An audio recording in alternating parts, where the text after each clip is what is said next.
وكذلك أوحينا إليك روحا من أمرنا ما كنت تدري ما الكتاب ولا الإيمان ولكن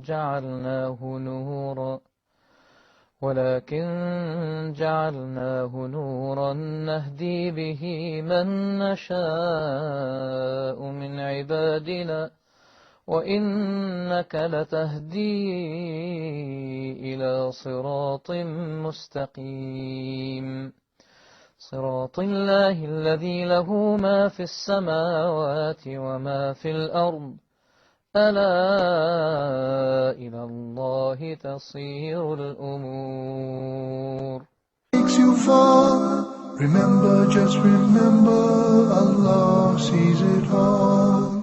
الحمد لله رب العالمين والصلاة والسلام على رسول الكريم وعلى آله وأصحابه ومن استنى بسنته إلى يوم الدين. All praise is due to Allah, and may Allah's peace and blessings be on the last Prophet Muhammad sallallahu alayhi wasallam, and on all those who follow the path of righteousness until the last day. Dear viewers, we'd like to welcome you to another in our series, In the Names of Allah. And in this segment, we'll be looking at the name As-Salam. As-Salam, which is the 8th of the names that we are covering in this series. This name can only be found in one place in the Quran.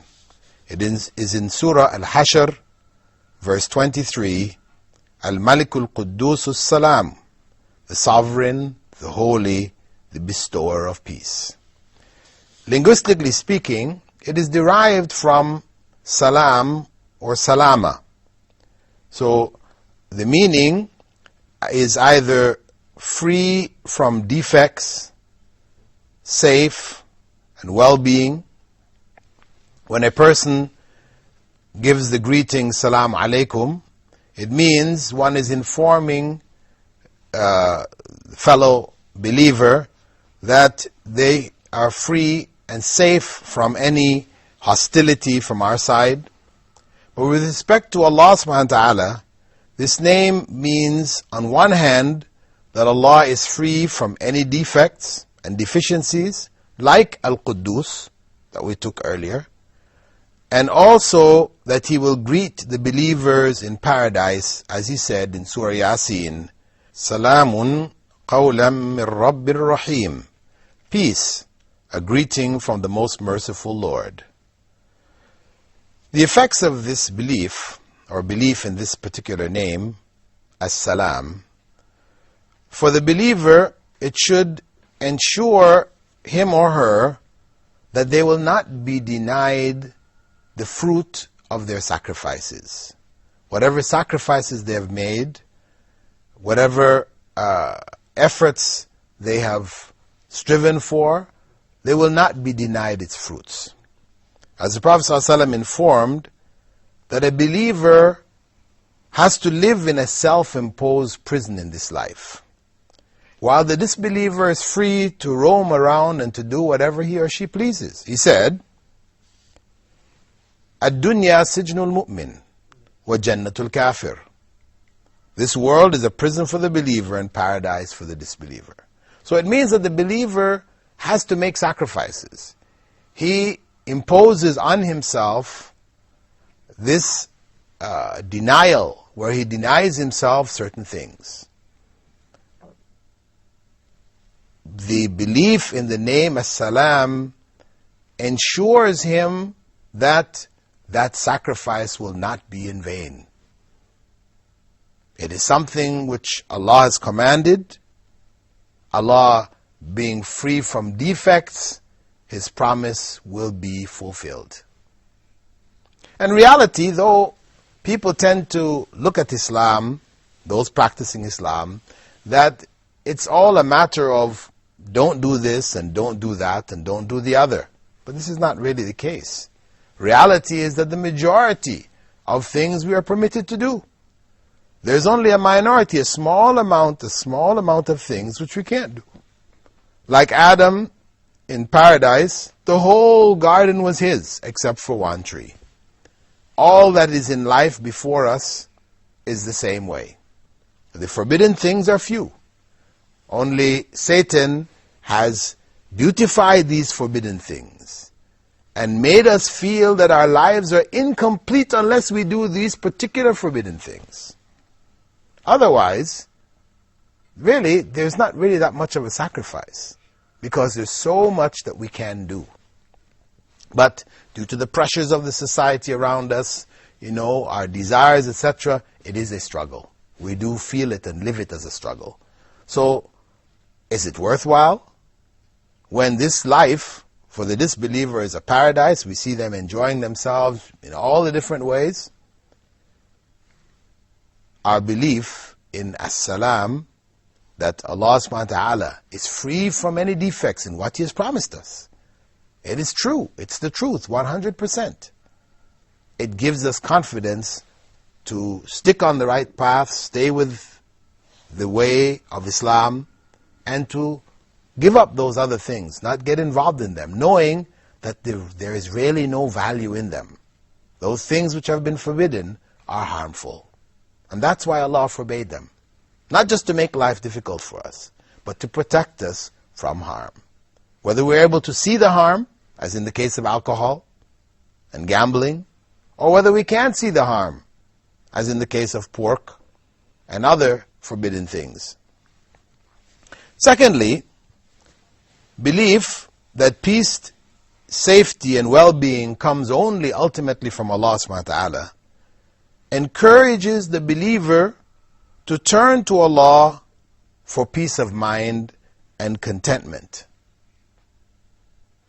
His belief or her belief that peace, well-being, safety ultimately comes from Allah should lead him to remember Allah often, because Allah told us, "Ala bi dhikrillahi tatma'innul qulub."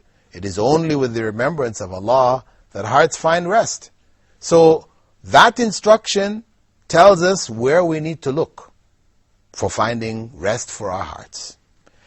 People in this world run after that state of rest everywhere but where they should be looking. So they spend their lives trying to gather as much materials around themselves and to try and find, pleasure or find contentment or happiness in the material world. But reality is that those people who have the most of this material world live wretched lives. Were material truly the source of contentment and peace of mind and heart, then those who had the most wealth would be the most contented and peaceful. But reality is exactly the opposite. So we know ultimately that peace and contentment only comes from Allah. So we seek it through following His commandments, through remembering Him, because following His commandments requires us to remember Him, to live a life which reflects a consciousness of Allah subhanahu wa ta'ala. On a human level, if we look at this attribute of Allah being, again, we said As-Salam, the source of peace and security, as He provides that peace and security for us as believers, we should also seek to provide peace and security for our brothers and sisters in Islam, for the world. We should not be a source of insecurity and war. Reality is that Prophet ﷺ said, "Al-Muslim man salima al-Muslimuna min lisanihi wa yadi." The true Muslim is one from whose tongue and hands Muslims are safe. That's the true Muslim. One from whose tongue he's not speaking ill, cursing, using backbiting, spreading rumors. People are safe from that. And also from his hands. He's not stealing their property, he's not striking them, he's not creating harm. So he should also be a source of salam, as Allah subhanahu wa ta'ala is the ultimate source that has provided it for him in that society or her in that society. They should also reflect that to the rest of the society. And Prophet Muhammad ﷺ had also said, "Shall I tell you who the true believer is? one from whom people feel secure regarding their wealth and their persons. The true believer is one from whom people feel secure regarding their wealth and their persons. So, this is part of the effects that the name As-Salam should have on us. Make us a source of security for the society. People feel secure when they're around us. And that's how the Muslim society should be. Now, in terms of praying using this name, Prophet Muhammad ﷺ, after prayers, after saying Astaghfirullah 3 times, I ask forgiveness from Allah, he used to say, Allahumma anta salam wa minka salam, tabarakta ya dhal jalali wal ikram. O Allah, you are peace, and peace comes from you. May you be blessed, O owner of glory and peace. So he commonly used to say this after the prayers.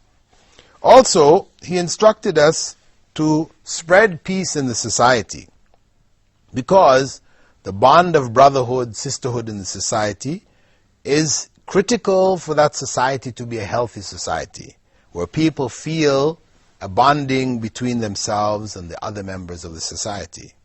So Prophet Muhammad ﷺ had said, you will not enter paradise until you believe, and you will not believe until you love each other.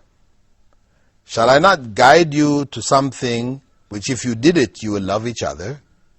Spread the greetings of peace among yourselves. Spread the greetings of peace among yourselves.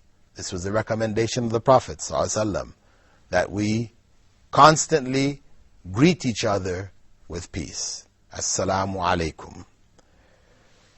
Also, the greetings of peace help to bond people in a brotherhood.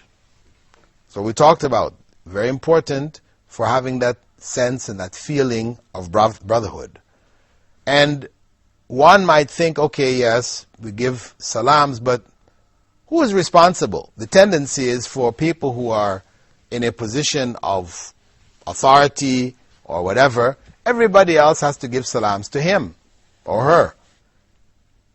They don't bother to give salams. But Prophet Muhammad ﷺ, to get away from that, gave us even the order by which peace greetings should be given.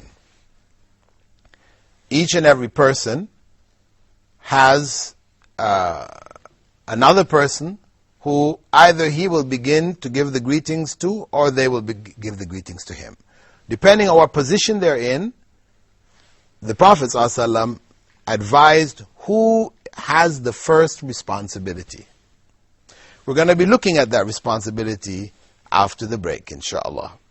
So we leave you now and hope to see you again after the break, shortly after this break. As-Salamu alaykum wa rahmatullahi wa barakatuh. When you are weak and the road seems long, remember, just remember, seek strength from the strong.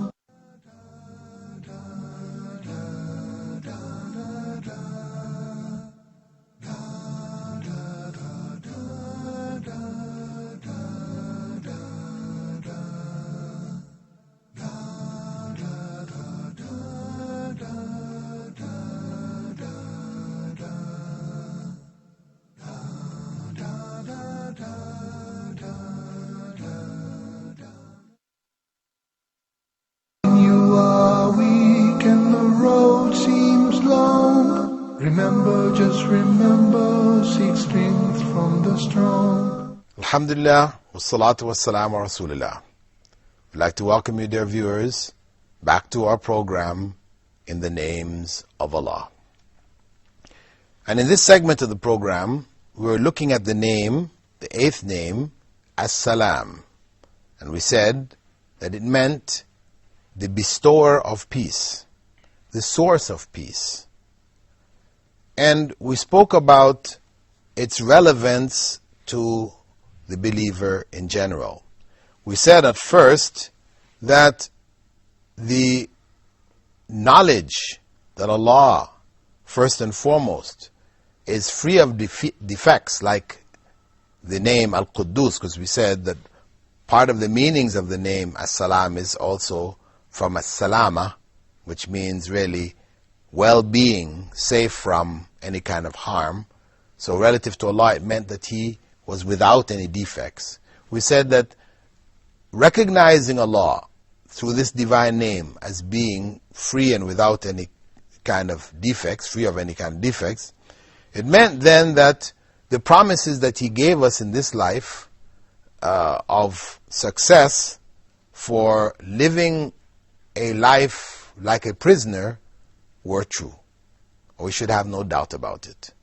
We sacrifice, we give up the things we might desire for the sake of Allah subhanahu wa ta'ala, and He will reward us for it. We also said that it meant, one of the meanings of the names, it meant safety and peace. And that state of peace, we should only seek it with Allah subhanahu wa ta'ala. As He told us, it's only with the remembrance of Allah that hearts find rest.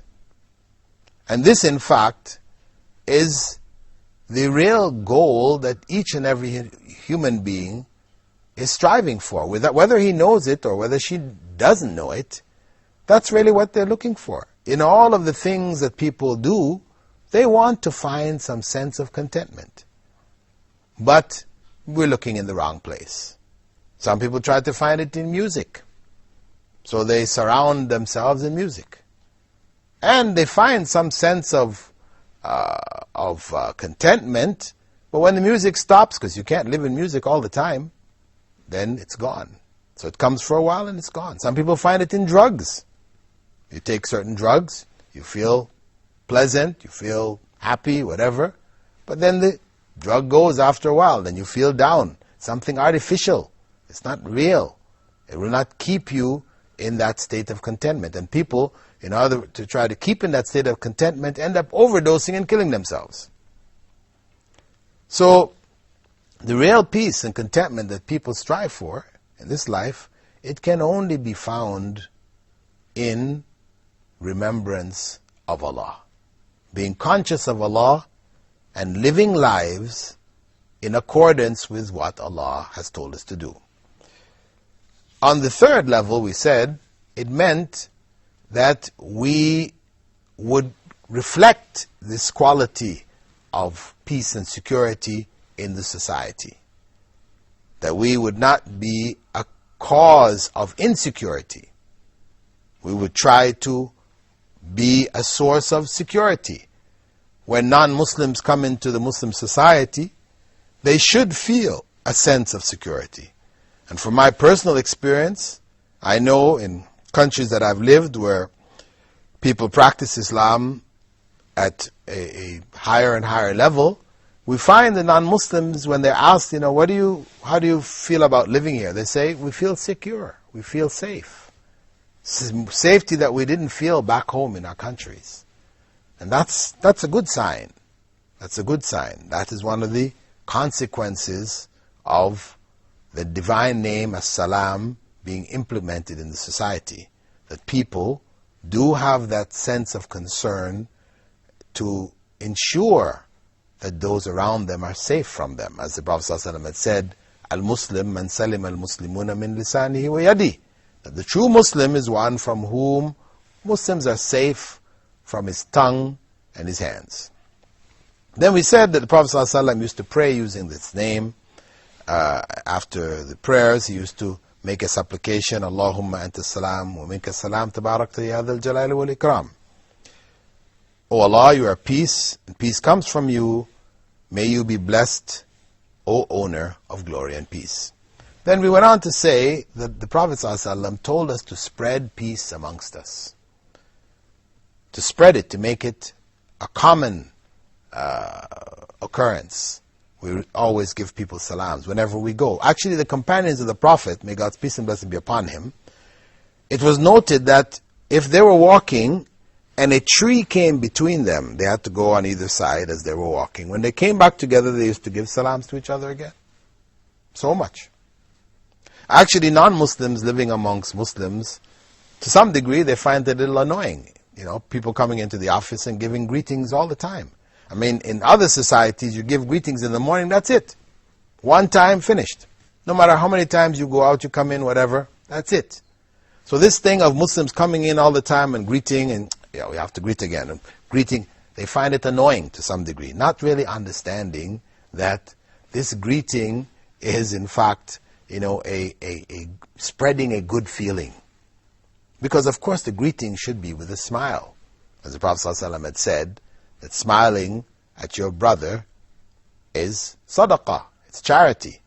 So it shouldn't be As-Salam alaikum, you know, you've got a frown, etc. It should be pleasant. As-Salam alaikum. People will feel good. They feel the peace that's emanating from you. So it's a good thing. And we advise those non-Muslims living among Muslims to practice it also. Practice it sincerely. And they will share in that feeling. But in general, for the Muslim society, it's a means of spreading love between the members of the society.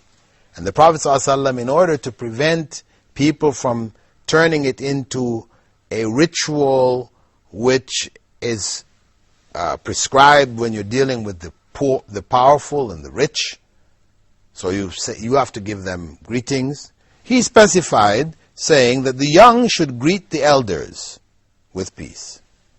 The passerby should greet the one sitting, and the smaller group should greet the larger group. The one riding should greet the one walking.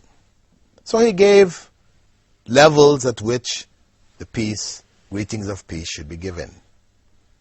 So nobody has an excuse to try to not give the greetings because they feel somebody is inferior to them. Because either we're going to be in a group, or we're, as an individual, we're either sitting, or we're walking, we're passing by, then we're either younger than somebody else. Somebody comes in the room, they're older than us. So we give the greetings to them. And that's the right. And it is, Prophet ﷺ made it the right of a Muslim on another Muslim, that when he greets, it is obligatory on the other Muslim to return the greeting. So the idea is somebody gives you salams and you feel you're too high, too powerful, too important to give them back salams. This is something despicable, something displeasing to God. So giving salams is not obligatory. It's recommended, as Prophet ﷺ recommended it. If we want to develop love amongst each other, then, as the Prophet ﷺ said, we should do it. And if we want to enter paradise, then we have to believe. But without loving each other, we cannot really achieve belief, true belief. The belief that will take us to paradise. Because the Prophet ﷺ had said, one does not believe until he loves for his brother what he loves for himself. So, to attain paradise, as the Prophet ﷺ had said, only believers are entering paradise. So to attain that state, one has to love his brother, his sister in Islam. And the thing which will help to do it is to greet each other. So the Prophet ﷺ recommended it. Furthermore, he also recommended that it is superior to greet one who one knows and one who one doesn't know. The easy thing is to greet the person who you know. But most people tend to greet those who they know, and those they don't know, they don't give greetings to. But this is not the way. Prophet Muhammad ﷺ said, in praising one who gives salams, he said that it's the one who gives the greetings to those who he knows and those who he doesn't know. That's the true spirit is there of spreading the greetings of peace in the society, where one does not neglect giving it to those who he or she doesn't know. It should also be noted that this greeting of peace, being one of the symbols of Islam, exists actually even in the Jewish and Christian texts, indicating that it was in practice from the earliest of times. When Allah revealed the true religion, Islam, to Adam and Eve, it was there. from the beginning. So we can find, for example, in Christian texts, that Jesus is reported to have greeted his followers saying, "Peace be upon you." Right? This is found in the Gospel of John. Right?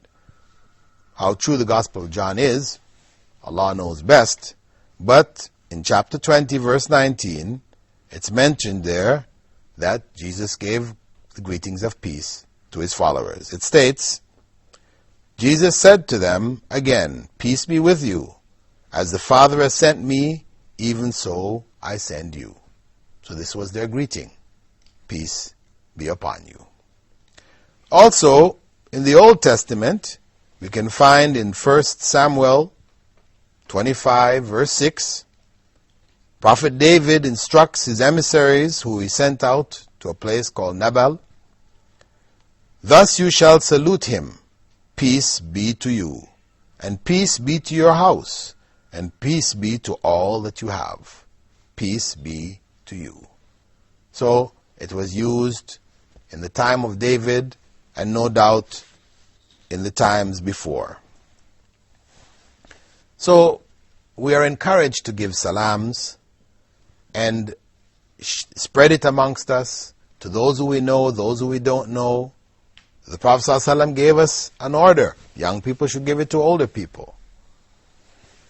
We are also encouraged to give the salams not only to those close to us, but those who are not related to us at all. If we receive that greeting even from a non-Muslim, we should return the greeting. Right?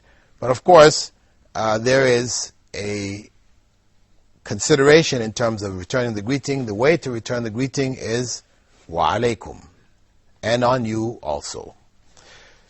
With that, dear viewers, we'd like to thank you for being with us in this segment of our program, In the Names of Allah, in which we have looked at the name As-Salam, the 8th in the list of names that we'll be covering.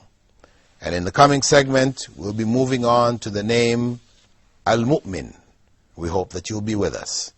As-Salamu alaykum wa rahmatullahi wa barakatuh.